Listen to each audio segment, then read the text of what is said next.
Happy Sunday, and welcome everyone to episode 16 of Video Game Club. As always, I'm Tyler, and I have with me today the man, the myth, the legend, the voice of the internet, Austin. Hello. How's it going, Austin? It's going, as they say in Assassin's Creed 4, an obscure line that was made up to sound like it was fitting for the era. I have a head for 10. What? What does that even mean? What does it mean in context? It's right after Edward gets mega ultra drunk and somebody asks him how he is the next day and he's like, I have a head for 10. And I was like, that's a really good way to say that. But I looked it up and it's not a saying. It was made up for that game. Oh, nice. And of course, it wouldn't be a Video Game Club meeting without the amazing and wonderful Mox. Hello. Hey, Mox. How are you? Good.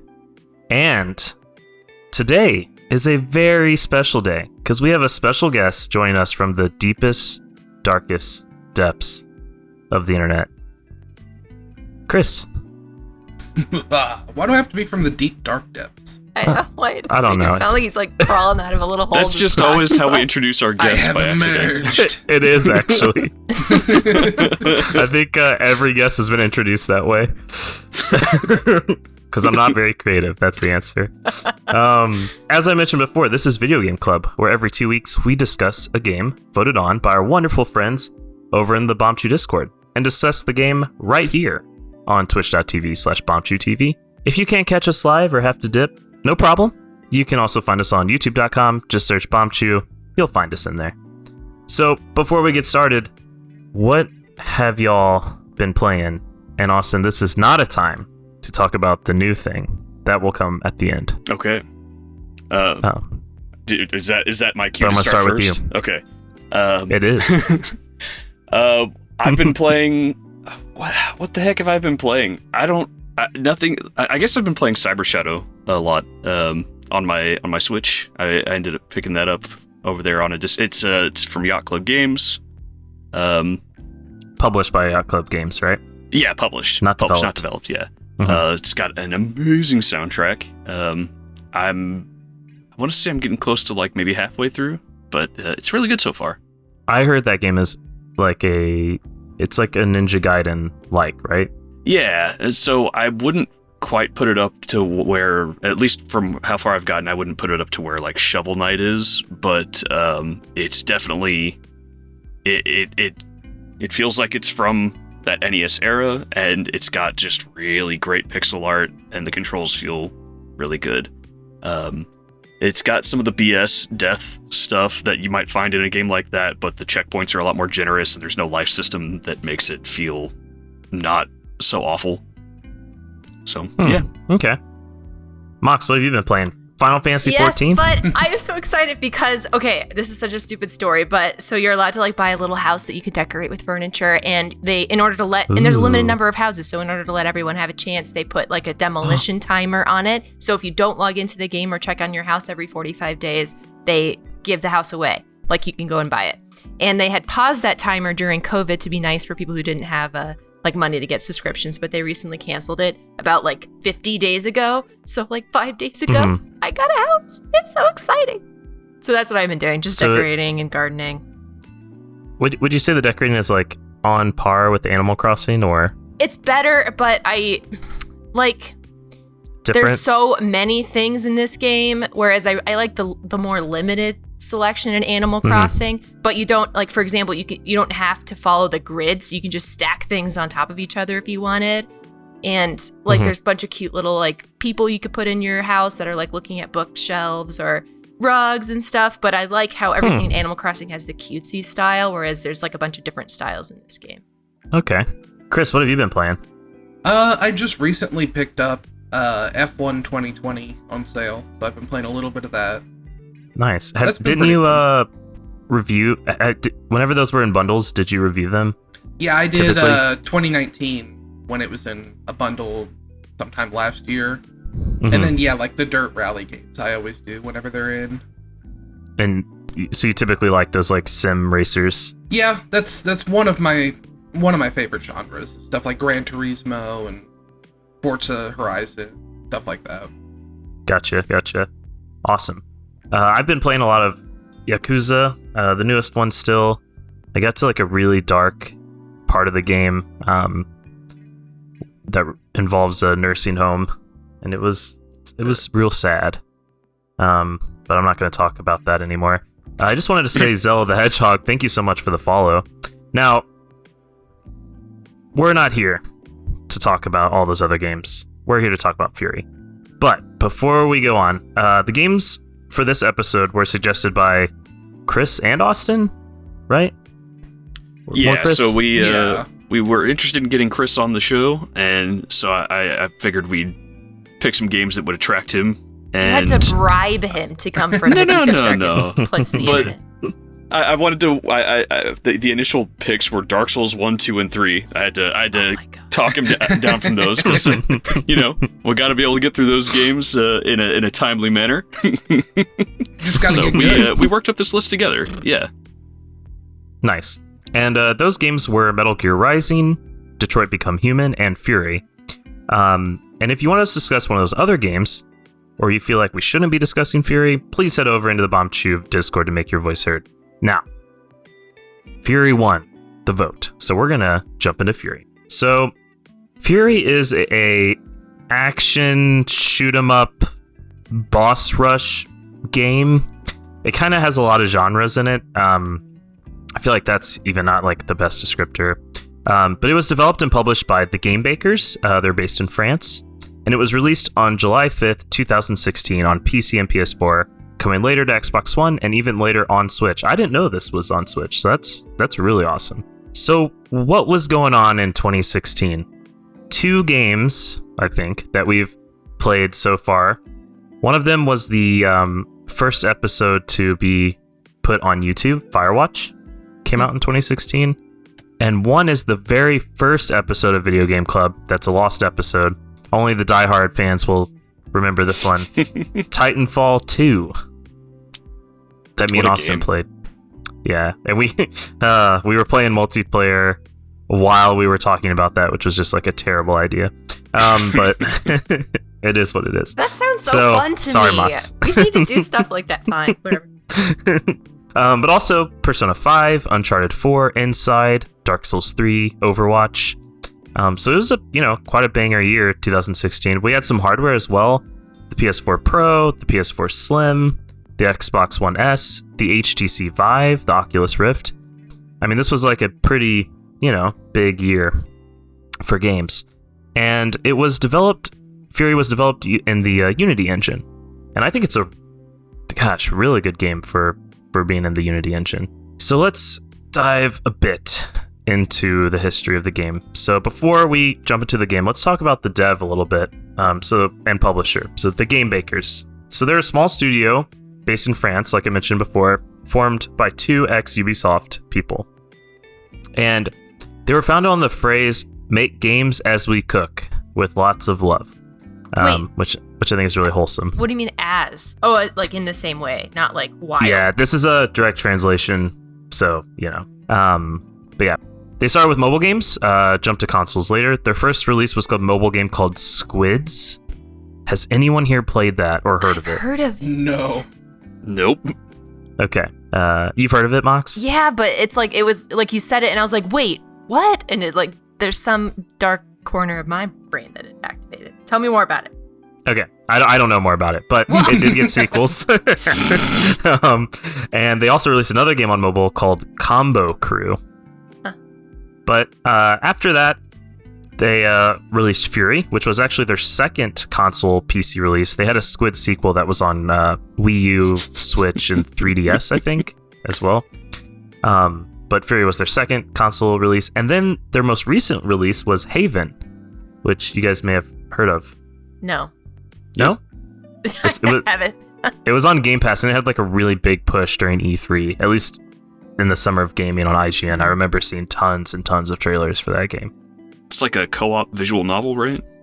Ooh. Yeah, it has like some really interesting, what would you call them? Like little sequences where like movement sequences. It doesn't really have action, but it's more like it has a lot of like moving around and like almost like you skate around, and you have to do like certain things and collect certain items and stuff. I'd heard a lot of comparisons to Journey, which Oh, definitely intrigues me. Yeah, that sounds like a really good comparison. So yeah, back to Furi. So Furi's a fast-paced action game, hack and slash, twin stick shoot 'em up, bullet hell elements. I mean, it's got a lot of stuff in there. It's a boss rush game like we mentioned before, so it's all boss fights with a lot of bullet dodging and parrying attacks. The bosses attack you either melee or like by shooting a gun of sorts, and then there's some quick time events as well that happen. It's very closed as far as like the world goes. Like you kind of go from one point to another. There's no really exploring that happens, and then you fight a boss in an arena and you keep doing that. And that's kind of how the story progresses, is that while you go from boss to boss, there's like you kind of go in this, you walk in this closed world so slowly. Yeah, extremely slow. The good thing is, pro tip, if you're going to play this game and you haven't yet, or maybe you have and you don't know this, the A button, or I'm sure some other button on whatever other controller you're using, if that's in that spot, will make you auto walk, which is great. And you don't have to hold it. You just tap Press it, it and your character will just walk to the next spot. And those sections were the piece that a lot of people complained about anytime that I've talked to someone about this game, and when they find out about that, they're like, that would have made this so much better. And so knowing that from the beginning this time, it was just like each walk was just like a nice little breather to like get me amped up about the next fight. It was like, oh, this is good. I don't know if I think they should have made it a little clearer that button was there. I don't think they ever show it on screen or anything. No, they don't. There's a lot of it things I wish Furi made a little more clearer than it did. Yeah. I know one specific thing that we'll talk about. So yeah, that's a brief overview of Furi. We're gonna go into the story, which it has like spoilers, I guess, but it also has like some super spoilers towards the end. Yeah. The rest of it's kind of pretty light spoilers. Yeah, but I'm going to put the spoiler tag on anyway in case you want to go into this completely blind. If you're new, if this is your first time watching, we'll turn off the spoiler tag whenever we're done talking about spoilers, so you can just mute it and keep an eye on it, and you'll see it come off the top. If you feel like you missed something, don't worry, it's on YouTube, and we have little chapter thingies that help out with that. So, jumping into spoilers. You play as a mysterious man, initially known as the Stranger. And you wake up, or I don't know if you wake up, but you're in like a prison, you're being tortured, and you learn that there's like all these floating islands that are above this planet's surface. And you have to like try to escape this planet by going all the way up to the top. You meet a man who looks like was heavily inspired by Donnie Darko, wearing a rabbit disguise, and he's known as the Voice. And their names, I feel like their names are not revealed. I missed the names until I went and looked at the Wikipedia later. Really? I can't quite remember. I don't remember getting the Voice edited. Yeah. But the Voice gives you your sword and your gun, and he encourages you to, fight and get out of this prison cell. And he's carrying around a microphone on a stand that looks like it could be used as a weapon at some point. Oh yeah, that's true. Okay, so the Stranger must navigate each area, and with each area there's a boss that exists. Like we mentioned before, it's a boss rush game, and you're typically walking from area to area, like we mentioned before, and when you're walking, that's when the story parts happen. So you fight 10 bosses in total. I guess we can talk a little bit about all of them, because there's not really much here. So the first one you fight is the Chain, and he is a jailer who is supposed to be torturing you. And please stop me, Chris, Austin, Mox, if you're like, oh, I want to say more about that specific boss. The next one you fight is the Strap. And this is someone who's like a prisoner that's like gone crazy, and they have like a laser cannon on their head. She has a laser cannon on her head. She was one of my, like, I really liked that fight. I think the Strap was my favorite. Of all of the ones of all the ones that I fought, I would say she's probably my second favorite. Yeah, I really liked her. This whole game reminded me a lot of Metal Gear Solid, especially 3 and 4, with like the bosses kind of being themed around different ideas. And she reminded me a lot of, I think it's Laughing Octopus from Metal Gear Solid 4. This like lady who used to be normal and is now insane because of like the stuff that's happened to her to make her the way she is. And you pity her a bit. Yeah. It's like their backstory informs their movesets and how they fight you, which is really cool. Yeah, that is really cool. And yeah, I really liked how like Strap is like slowly releasing themselves from their chains to like unlock, like have more freedom over their body, have more moves and stuff. I really liked Strap. Strap was my favorite. Yeah, Strap was a really fun fight. The next one is the Line. He's like a wise old man. He has like this barrier that kind of floats around him, and he like can manipulate time.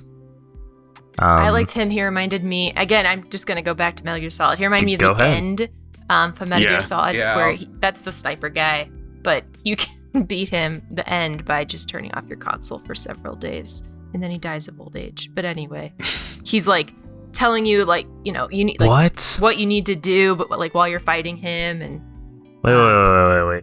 You can just turn off your console. Yes. And then you can also set the clock forward. That's insane. But yeah, you just wait for some time to pass, and he'll die of old age. Yeah.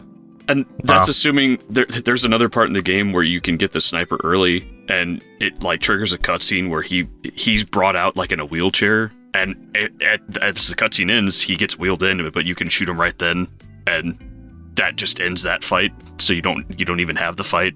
But that's the best fight. It's just so creative. You win by seeing the glint off of his sniper rifle scope. That's how you know where he is. Which is just you can also anyways. Whenever you fight Quiet to like reveal him. Whenever you fight Quiet in Phantom Pain, it's like that too, though, isn't it? Yeah. Anyway, the Line I struggled with initially, but it was okay. The Scale, which is this like fish boss with 2 harpoons. He was the first one, I think, that involved QuickTime events, I think. Where you like wiggle the sticks. Yeah. Because he takes you underwater. That was the first boss I had a lot of trouble with.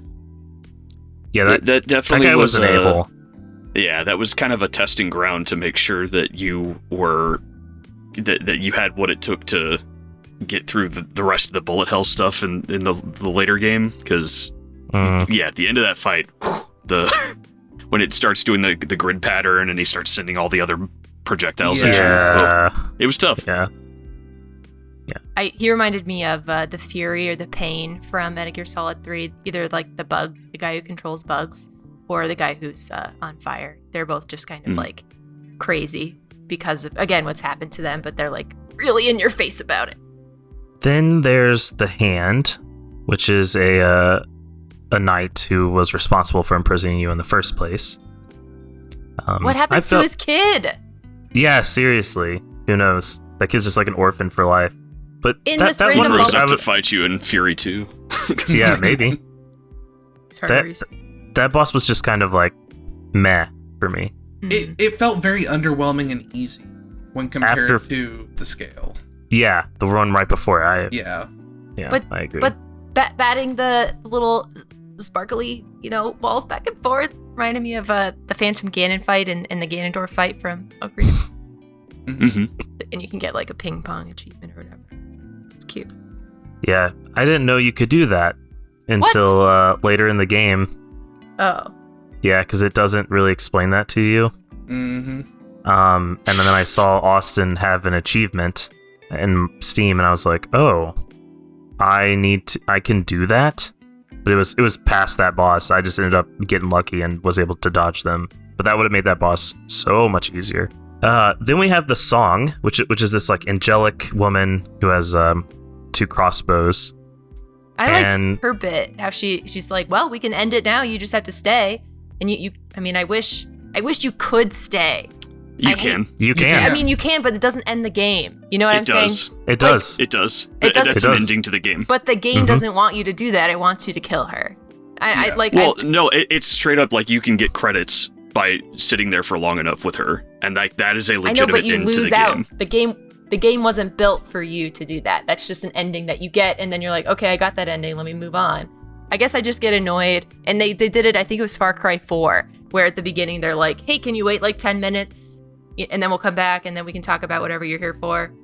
And then if you wait 10 minutes, you get credits or whatever. But obviously the game is meant to be played for the 50 hours after that. Wait, back to Far Cry 4. I finished that game. There's an ending where you just wait? Yeah, if you wait as long as he tells you to, he actually does come back and he just reveals the plot to you.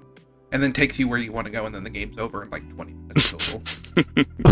Oh my gosh. Learned so much. Didn't know. Okay. My point is, I like when they give you those options, but I hate when when they're not legitimate, you know? They're not meant to be. You're meant to kill her. I feel like if you could get an actual ending out of it in credits, like, I feel like that's as legitimate as you can make it. You make a choice to not experience the rest of the game and the rest of the bosses. And if you do that, you actually, if you want to do the rest of it, you have to restart the game and do a new playthrough, right? It's not like you can just load back in and be like, all right, well, now let me do the other choice, haha. Like, It's not a trivial, I don't know, I don't know of a different way that you could do that other than making it like the very last fight of the game, maybe? I don't know. Yeah. I guess I just don't like it when I disagree with what my character that I'm controlling is doing in general, which is the whole point of this game, I guess. But anyway, keep going. Yeah. And Factor's making a point that it just sucks that it kind of wipes your save. Like you can't, reload and from right before that. And that's true. Because there's a lot of work that goes into up to that point. The next one is the freaking cheater, the burst. That's the sniper lady who goes invisible because they cheat. I hated that one. I liked how how the voice described her. I think it was if you asked me to rate her on a scale from 1 to 10, she'd be an 11. If you asked her, she'd say call she's a herself 12. a 12. Yeah, such a good line. That was really good. Yeah. That was good. Yeah, that I had a lot of trouble with that one just because she cheats. I knew how that fight worked this time because I've played this before, and I still had a hard time. I think the hardest time I had with her is when you approach her while she's sniping you and is invisible, to try and get her to stay is really inconsistent. Yes, it is. Yeah, I could never, sometimes I would figure out, I would get her to be able to stay and not run away, and other times I would feel like I would do the exact same thing, and they would still just run off and disappear again. Yeah. The internet really hated her fight. So it's funny stuff. I'm siding with the internet there. I also didn't like her outfit reminded me of Splatoon. There's outfits that you can wear in the Octo whatever part. I can't remember what it's called. But I was like, oh my god, is she referencing Splatoon? I was like, wait, I think this came out before the Octo expansion. Anyway. Yeah, the next one is The Edge, which is a Ditto fight. It appears to be a Ditto fight. It's kind of the polar opposite of the sniper. Instead of fighting somebody who's pretty much pure ranged, which also, interesting thing, anytime, the rare occasion that she will slash at you, she even goes like, oh, you're making me go out of my comfort zone. Yeah, that was true. Cool. She said, I like how you make me go out of my comfort zone. Yeah, which I just, another great line. Anyway, keep going. Yeah. So this guy is more, he's almost entirely melee. He does a few projectiles, and they're painful, but it's somebody who's been training. He seems to be somebody just like you. He's got a similar complexion, similar hairstyle. Also, also this is the only fight that is set on a 2D plane, right? Mm-hmm. Yeah. It was a really cool fight. I like that one a lot. Yeah, when he picks up the ore. It felt very like he's trying to teach you. Yeah, he never insults you like the other people do. Yeah. He's trying to help you in some way. And then potentially lastly, depending on what you decide, which will be the super spoilers.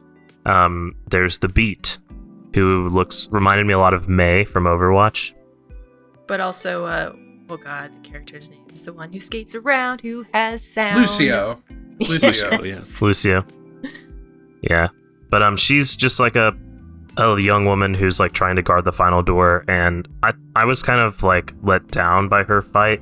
I didn't have to, like, most of them I died. On a lot of them, and some I died a lot, which we'll talk about that at the end. But the Beat I got in like first try. Like, her patterns were easy to pick up, and I don't know. Well, Just, so it I was think underwhelming. she was a kid. I don't True. think she was really prepared to be protecting the final door. And even like in the story moments with her, it's just like, as you're in the cut, and each person, well, after you beat them, it's like you kill them in the cutscene, right? So and hers brutally. was just like, no, oh my god, like maybe just let her go, no. And it's just like, oh. So I don't think she had any business to be the final guardian to keep. I don't think they just ever expected you to get there. They were like, nobody's gonna beat the Edge. Yeah. You just chill here. This is where we'll put you. Give the kid the easy job of just guarding the last gate that they're never going to reach. Let them sit around and feel like they contributed. Damn. Oh no, he's But- here. But to play like the whole game and then be like, all right, this is potentially the end, was like, well, come on. Anyway, as the journey goes on, as you're fighting each boss, you start to learn that the voice was the architect who created the prison, and he's assisting you because he wants to go home to the planet to see his daughter. You eventually get to the planet's surface. Well, you skipped also that you run into this level that's like, you go in it and the voice comes out and he's like, oh yeah, I took care of this person for you. No worries. This is my part. Oh And yeah, when does that becomes clear- happen? That's It his was- space. That's where he lives. It's like what he would have been the boss of. Ah, Oh, okay. when does that makes sense. happen roughly? He's Do you the remember? seventh. He was the seventh. So He was the 7th? Okay. So technically there's 11 Well, bosses, I but guess. yeah. There's 10 guardians of the jail, Mm, but you don't fight him. right. And like throughout the game, you kind of get the vibe that he's going to turn on you at some point, and Yeah. that you're going to have to Yeah. fight him. Yeah. Like maybe he'll be the final boss. So he definitely was built out very well as a to fit in well with the other bosses. I never trusted him. No, not Ever. at any point. It's I like, this always dude's gonna assumed turn. he was either going to be the final boss or he was going to be an optional boss at some point. Yeah, or he was trying to trick you Yeah. into escaping, which I guess, he was trying to get his too, but yeah. He had his own motives for doing what he did. Yeah. Mm-hmm. So upon reaching the planet's surface, you basically find that you've destroyed like everything, like your presence alone, and you get to explore. You haven't destroyed it. You like, as you walk around, it destroys things. Like, Everything Oh dies yeah, that's true. around you. That's true. and- Yeah. So Four Factor pointed out that in that final, when you fight the Beat, that's probably to make you feel bad, and that's a good Yeah. feeling to have when you go down to the planet and start walking around and everything's dying around you. It's just like, oh, I'm the asshole. Which is probably why that's probably on purpose to push you into a decision at the end that we'll talk about, right? well, they Right. allude to it the whole time. Like, it's protecting the planet from you. They reference that. But at the same time, you kind of feel like you're trying to get your own freedom. Yeah. Yeah. You end up finding this like jetpack device. I don't know how. It reminded me a lot That's of a good one, yeah. It reminded me a lot of the jetpack, and this is, no one's gonna probably get this reference, but there was a Perfect Dark game called Perfect Dark Zero that was terrible, and I played it a bunch because I was a child and had it as a launch game for the Xbox 360, and you could get in a weird jetpack like thing and fly around and shoot a machine gun, and it reminds me a lot of that. Okay, Like, it well, looked for a exactly like mainstream that. reference, it reminded me of the thing that Ripley wears in Aliens. Okay. Okay. Okay. Like, Yeah. like backpack. Yeah. So he flies off the planet into space to meet the mothership, and you find out as you're flying through that there's other clones of you. because you see them on the sides of this ship, and the mothership calls you Ryder. Now we're gonna get into some super spoilery things, so if you're listening to the spoilers and you're like, I don't care about spoilers, but then you're like, oh, I kind of care, just kind of tune out until we turn this off. So there's a couple endings that happen. When you get to it's called the Star, or the mothership, you can choose to you can choose to destroy the planet or not destroy the planet, right?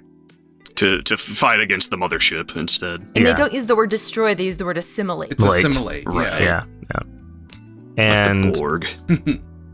and if you choose to assimilate the planet, the game's over. If you choose to not somewhat do it, anticlimactically. Yeah, then you have to fight the mothership, who is so hard. And then we kind of already talked about the other way of ending the game, which is where you stay around. Austin mentioned it before. You stay around during the song. Yeah. I was really tempted to do that this time because I forgot how the ending worked out and that you were kind of the butthead in the story.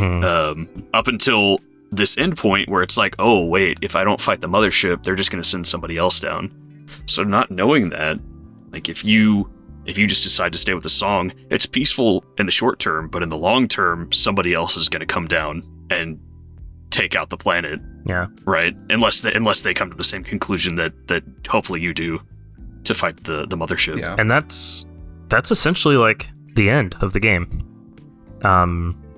I don't really remember what happens in the end cutscene because I was just so overwhelmed that I finally beat that boss, which we'll talk about later because it took me an insane amount of time. The voice ends up getting reunited with his daughter, and like they're standing together. Yeah. He gets to watch the mothership go down. And then he's kind of just like drifting into space, I guess. Who? I don't remember what happens to your character, but the planet is basically safe, and that's thanks to you, and I guess the voice as well. There's also, well, we'll talk about this with spoilers tag off. Actually, is there anything spoilery that you would like to talk about, before we take off the tag, Chris? I guess just in general, talking about the story, I really like the minimalism approach to the storytelling. It doesn't dump too much of this. Like, you can ignore the story if you want to, but if you want to try to follow it, there's enough little pieces there with each boss fight, revealing just a little bit of what's going on, of like why they imprisoned you and stuff like that. That I did enjoy that. Yeah. I liked the misdirection of the voice. Yeah. And just in general, the way that it's revealed, kind of your role here. First, you're kind of going for freedom. Then it's something. It's, you know, you want your freedom, but you don't. I always felt bad killing these people, but at the same time, they were keeping me down, right? But then it became this bigger thing of protecting the planet, and I think that was revealed in a really good way. Yeah. I really enjoyed the story of this game, as minimal as it was, because it was, I don't know, it's like a book where they gave you like every 10th page, and I liked how the voice talked to you as if you had all the information that he had.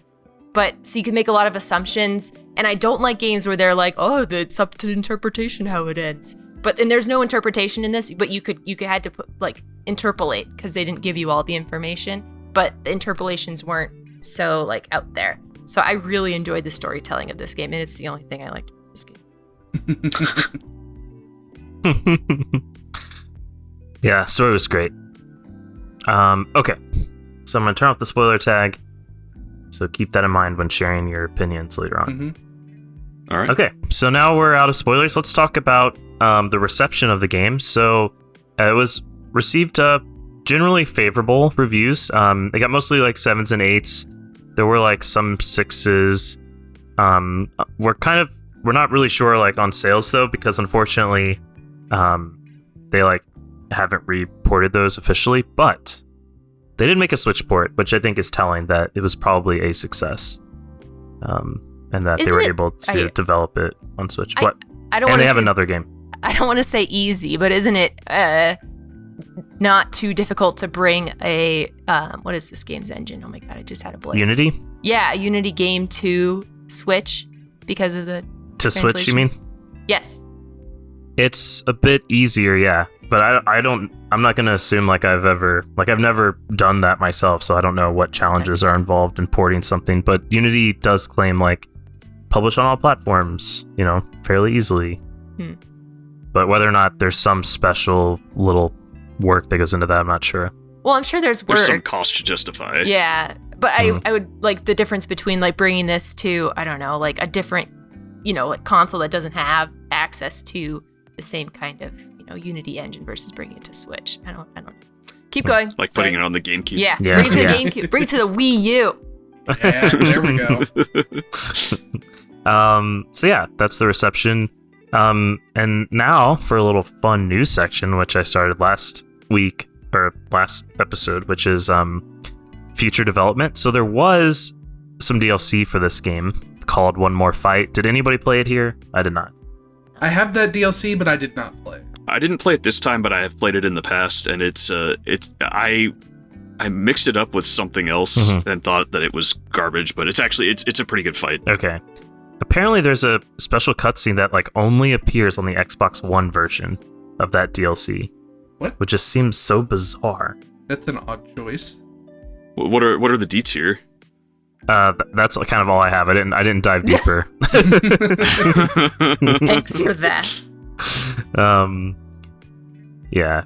But apparently if you defeat the Flame and all other bosses on the highest difficulty, you get to unlock the hardest fight in the game, which is a completely new boss.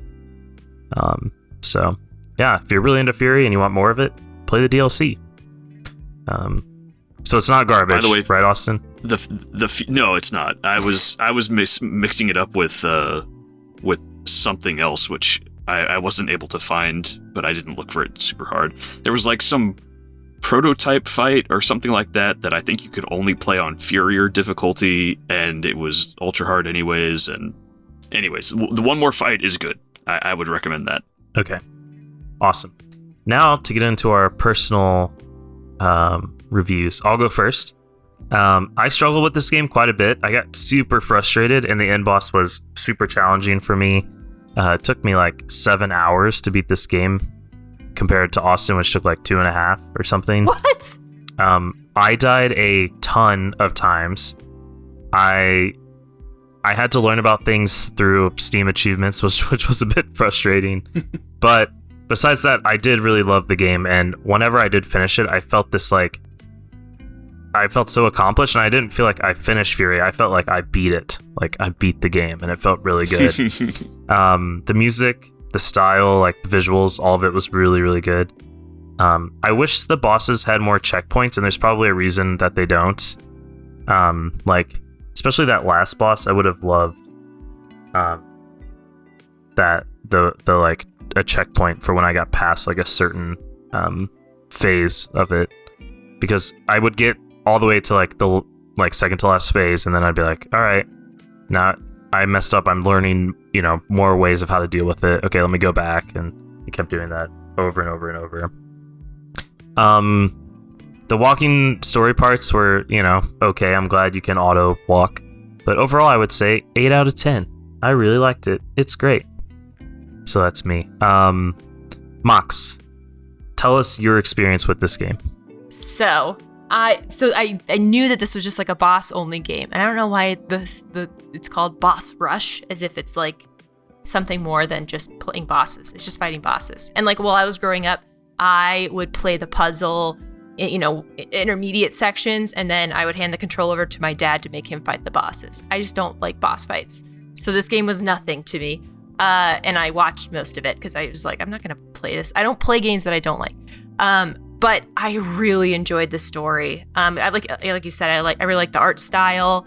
The music, it was, kind of like electronic, but it sounded very 80s to me. And it was just, I don't know how such minimal music that was just kind of voiceless electronic music could sound so 80s, but it really did. I really liked the voice actors. I don't know if it was a style choice or just who they had access to, but I feel like everybody has had a really low voice, except for like the kid character, which makes sense, they're a kid. But everybody had like a very calm, low, speaking very quietly voice, and it was just like very, I don't know, disparate from the theme of the game, which is very violent. Quick time events are stupid in every game. I don't know why they're still a thing. And then I also liked the when you were in like the close quarters fighting section, because there's like distance fighting and then close quarters fights of each fight. They had like orange rings that you had to not be in, which is like exactly like in Final Fantasy 14. And I was like, oh my God, I do that every day. So I really liked the game. I hate to rate it because I don't like the gameplay, which is like 90% of the game, but I love the story, which was like 10%. So I'm going to rate the story, and the story was like a 9 out of 10 for me. Okay, that's fair. Chris, what about you? I did not like Furi as much as I was hoping I was going to. Okay. It's like Mox had said, I really like the story. I love the atmosphere. I love the character designs in general, which I don't know if we brought this up, but it was done by the Afro Samurai creator. Oh, which is why it fits. looks super similar to Afro Samurai. Yeah. Okay. Cool. But yeah, I love the art design, the atmosphere of the game, and the general gameplay loop is fun. And like when you figure out the pattern of a boss, it's super satisfying to just tear through them without having any problems, like once you finally get it all nailed down. But I think for me, there started to be too much trial and error with some of the bosses, where it's like I felt like I kind of just had to die a bunch of times before I would even possibly start to figure out what was going on. And I don't know, it just stopped being as fun to try to get through for me. It like every time I beat a boss, it was still incredibly satisfying for the most part, except for I think the only boss I didn't feel satisfied with was the hand. Because the hand felt just super easy to me. Yeah. Well. But yeah, like I really wanted to like Furi more than I did. And I was not to say it's not a bad game, that's probably more on me than it is on the game. Yeah. It's just not a Chris game. Yeah. I It's feel just the same another as one of you. those genres I hate. Yeah, it's like a game built for someone else. Yeah. And like I can appreciate it. It's a very well made game, obviously. Yeah. It just because like this I didn't get all the way through Furi because I just didn't feel the drive to try to get better at pattern memorization. Yeah. I feel you. Chris, we have to get your on your 10-point scale, what would you give it? I would say Furi probably deserves like a 7 out of 10. Okay. That feels like a good spot for it. Okay. Austin? Okay, so I feel like I'm in the polar opposite camp, like this game was made for me. I've discovered, so I thought that I didn't like parrying in games because Dark Souls, I had never really figured out how to do it properly in there. That game punishes you if you don't figure it out. Yeah, and so in games where it's kind of a requirement, like I think when we were playing through Jedi Fallen Order, I was looking for a little bit more fury in that combat. So this is my second time playing it. It had been a couple of years since I played it last, so I didn't really remember all the boss patterns and stuff, but I remembered the mechanics of the game, and I had such a good time. That was the reason that it was like 2.5 hours for me. Pretty much, I didn't game over until I hit the final boss. Wow. And I game overed a lot on the final boss because I forgot a lot of the special mechanics that you have in the jet suit. But oh my gosh, I had such a good time. I think one thing we kind of skipped over when we were talking about the fighting mechanics is if you lose your health bar. You can see on screen like that you have these little squares underneath your health bar, and so does the boss, and those represent, like, for you it's lives essentially. For the boss it's phases. And if you run out of health and you restart the boss's current phase, they get all their health back for that phase, and you start it again. But if you finish the current boss phase, you get all your health back, And if you've lost a life, then you get that life back. Yeah. So they give you kind of room To learn. to learn and to mess up some to figure out what's going on without it completely punishing you for the rest of the fight. Like, hey, maybe I should just restart now. Yeah. Like you can come back from it, That's which is true. really cool. I love that like mechanic. Yeah. That's true. That's a good point that we didn't That's bring up. something I feel like they should use in more games because Agree. I definitely, like you're just Yeah. saying, if you get so far and you're like, well, I have like 2 points left, I might as well just die and try again. That's such a good point. Yeah. I think some of the bullet hell stuff was really difficult, and I couldn't completely get through that. Some of those I would just like, I was hanging on by the skin of my teeth. Yeah. But then they also let you heal by parrying the boss, which is really cool. I think, like, so anytime the boss was striking at me, it was like, yes, more health, please, Yeah. hit me more. So I they also give you health Sorry, go from ahead. like that's like the melee way of gaining health, and then they have Mhm. that projectile way as well. Yeah, which those show up inconsistently. Like, Yeah. some bosses they show up a lot, and some they just kind of never do. Mhm. But so they reward you for doing well, and the parrying in this game is just so good. I love it, and I really lived for the melee combat in this game. And thankfully the bullet hell stuff was also pretty fun. Ugh. On top of that, I mean, usually I'm not a bullet hell guy. I would say I generally hate bullet hells, but it was just hard enough to where I had to be pretty tense, but it was doable once you kind of were learning how to keep an eye on all the projectiles and stuff. Like you guys said, the music was really great. If you want some more stuff like that, check out Danger. He did a lot of the songs on the soundtrack. But not all of them. I saw No, not all of them. Yeah, not all there's of different ones Yeah. sometimes. Mhm. Yeah. There's some other people to check out on there as well. Was Carpenter Brute Yep. on That this sounds- one? Yep. Yeah, Yep. so that's another great one to check out. Just in general, like, check out all the artists on this soundtrack if you're into this. If Yeah. you pause the game during This- a fight, they would tell you who did the music for that fight. Oh, That was Yeah. a cute idea. Which is cool. that's cool. Factor has a question about how do you feel about the balance of like patterns Yeah. versus mechanics? So that's kind of where I was going with. Since I've played this before, my first time through, I think it took me 6 or 7 hours to beat, and I think I got a B rank. And this time, since I kind of knew how generally how the game worked and how to get around and deal with different things that the bosses were throwing at me, it felt really good to just tear through it without, like, it wasn't trivial, but I was a lot better at it this time. Yeah. And that was because I had kind of learned how to play the game the last time I had played through it.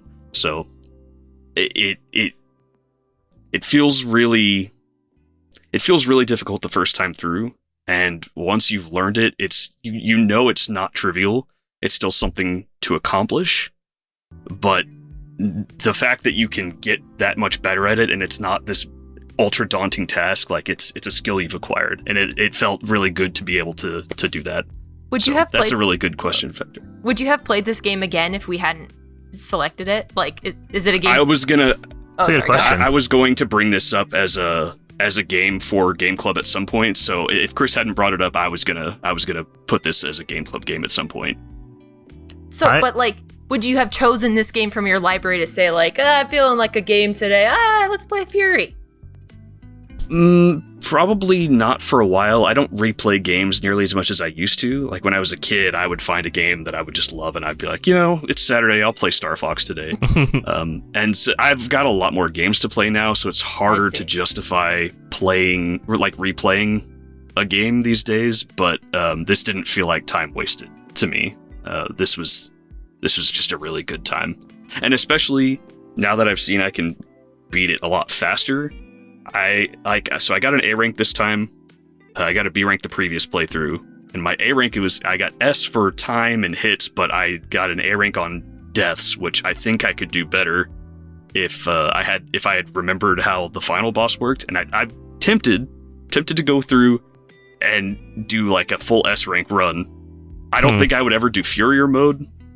Because I went and tried it. I was like, let's do practice mode and try Furier mode on the first boss, and I got my butt handed to me. You have to do some pretty interesting mechanics that the game doesn't really talk about, and it's a lot. So I don't know if I'll ever do that, but I could see myself trying to go for an S rank run at some point in the future.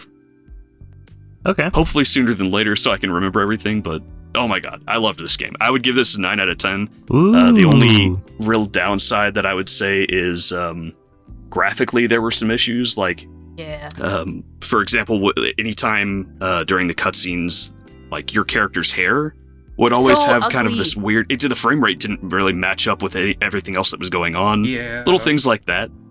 I thought that was on purpose. Maybe not. I didn't feel like it was on purpose. That's a graphical glitch I've seen in some other games. Unity jank, maybe. Well, maybe. I was gonna say the style of this game reminded me a lot of Risk of Rain 2, which has a lot smoother. So I have to wonder if they fixed something or just like maybe a stylistic choice, like you were saying. Yeah. Yeah, it could be. And I mean, the fact that this is their first real game of substance that anyone talked about, like the fact that their previous game was a sequel to Squids, which is a mobile game or whatever.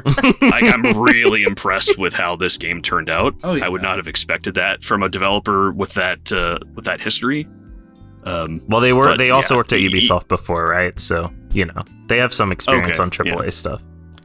But yeah, but making their own is way different. Oh, for sure. Yeah. And especially making and marketing something in such like a niche genre of like it's part bullet hell, part fighting action game, part just boss rush. Like that's a hard market to try to find and hit advertised. Yeah, and the fact that you brought up boss rush. So, Mox, you were asking why it's called Boss Rush. That didn't make sense to you. As far as I know, that comes from in games where there's usually like an optional mode that you can unlock where you fight you cut out all the middle stuff and you just fight all the bosses in a row. And it's usually called Boss Rush. I think that started from Japanese games, so I don't know if that was just like a direct translation or what, but that's where I know the term from. See, the first place I ever heard the term was in Mega Man. Whenever you would do a boss rush at the end of the game before you fight Wily, of fighting all the bosses. Yeah, and that was the first place I ever heard of a boss rush. Well, and I had thought the point of a boss rush is that you don't have like chances to heal in between, each fight. Whereas this game is like, that's the whole point, is you heal between each fight. Yeah. Yeah. Anyway, keep going. Yeah, so real quick before moving on, Factor had okay, nice. Had a question about bugs, but I also didn't encounter this bug where your character stays down and the boss continues to throw out attacks forever. It looks like Austin didn't either. Okay, so that was Furi. Thank you, everyone, for coming and listening to us talk about Furi. Now, I think let's talk.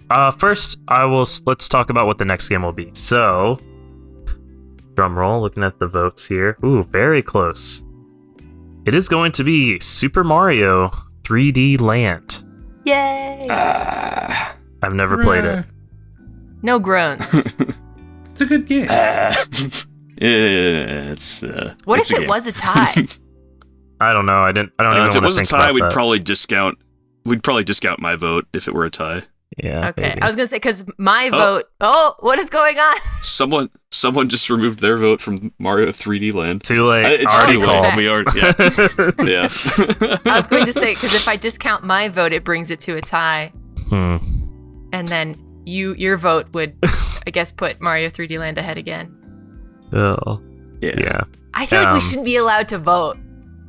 Oh. I didn't vote until Tyler voted at some point, and then I was like, "Well, I guess if we'll." I'm not suggesting that I'm gonna vote. Yeah. I feel like whoever suggests the games can't vote, but if the rest of us vote on it, I don't know. I don't see a problem with it. 'Cause I've got some input. Yeah. Oh my god, it's a tie now. It's too late. We already called it. It was called. I submit. It's Mario 3D Land. I'll find some way to record that. So yeah, we're gonna be playing Super Mario 3D Land, but there's also another thing that's gonna be happening. Austin? Yes, we've got the humble choice stream this Friday, and we'll have the review out for that the weekend following. And then we've got another video coming this month. Yeah. Where we are going to... It's a new monthly thing we're trying out. We're going to be doing kind of a similar humble choice type of look at what is coming to Xbox Game Pass every month. So within the next week or two, we are going to have a video out on January's Xbox Game Pass games. So be looking for that. Oh, yeah. But I was actually talking about another thing. Oh God, I've too many irons in the fire here at Bombchu. Do you know what I'm talking about? I don't. What am I missing So here? I think maybe we should announce it formally, but it is what it is. So Maybe I'm gonna find out about it here too. we are we've been wanting to play much larger games, and Oh yes. Given that we limit Okay. these games, the bi-weekly games, to 10 hours. Yeah, based and we on did whatever that website's called. Yeah, and we did do Jedi Fallen Order, which was 2 episodes. But if you don't play it, or you're wanting to skip, you kind of have to wait like a whole month for another game. And so we've decided that we're going to do something called Side Quest. Which is just such a cute name. Yeah, Austin and his little creativity. So the first game that we're gonna play, and maybe in the future we should do like voting for this game, but we started this kind of like on the side, and we thought it would be like an interesting thing to bring into Video Game Club. So we are going to play Dragon Quest 11, right? Yes. Awesome. Yep, and we're dedicating. We've agreed to dedicate on average 5 hours or so per week to the side quest game. So Dragon Quest 11 is about 60 hours. So 12 weeks from now, instead of a regular Game Club episode, we will be doing a Dragon Quest 11 episode and picking our next side quest game after that. Yep. So What will the world look like in 12 weeks? Four Factors asking, does the S Definitive Edition have significantly different content? I hope I not. know That's there's the one I was some- going to play. I don't think so. There's some extra stuff added, but the core game is still... we're going to find out, because I'm playing the regular version, and I know Tyler and Mox are going to be doing the Definitive S version. So, yeah. Yeah, so lots to look forward. We got Side Quest, we got Humble Monthly Stream coming up, and then a little Xbox Game Pass surprise. Oh, what? Can we plug that Hacknet is on sale for the next 22 hours on Humble if you want to play it, including Plug away. including the DLC that we talked about, Labyrinth. I say we. Yeah. Austin talked about it, but buy it. Yeah, buy it. Definitely. Yeah, if you're interested in that, and buy it, play it, and then go watch our VOD over on YouTube. Oh yeah. Thank you everyone for joining. So just as a reminder, you can catch us here on twitch.tv/BombchuTV every 2 weeks at 2 Eastern, with our next stream being on February 14th. It's going to be one filled with hearts and kisses. Oh. And if you can't make the live session, or you hopped in the middle, don't worry. You can find the episode up on YouTube as well later on. Austin, thank you so much for joining. Thanks for having me. Of course, Mox, thank you so much. Thank you. And Chris, thank you for coming out of the depths of the internet to be our guest. Thank you. It was a pleasure to emerge from my dark corner of the internet. I look forward to doing it again soon, hopefully. Hell yeah. I'm Tyler, and this was Video Game Club episode 16, Furi, and we're out. I'd like to give a special shout out to Michael Slater, Blake Harms, and all of our patrons over on Patreon. Thank you, and thank everyone for watching.